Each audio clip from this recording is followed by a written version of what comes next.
not only about making profit, but if you go around, you have seen that we have the looks of the bank has even changed, you know.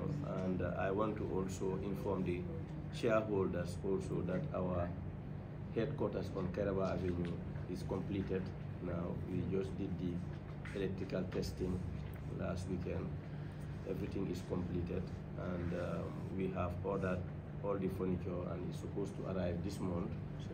So most likely, you know, within the next 1 month or 1.5 months, we will move to our new headquarters on Kairaba Avenue.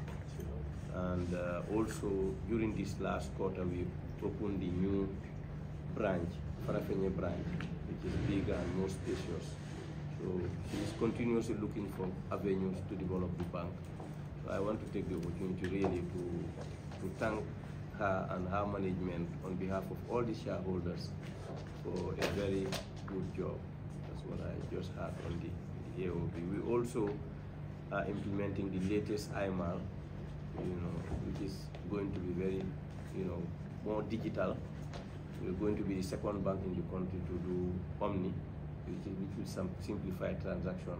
And I'm also happy to also report here that we have now also have the Ghana International has approved the bank to be able to do FX transfers, dollar transfers, which was a challenge. We were only able to do pounds and euro like the other lot of the banks here.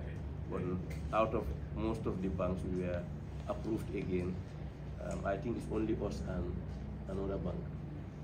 2 banks were approved, you know, to do that based on the compliance level we have.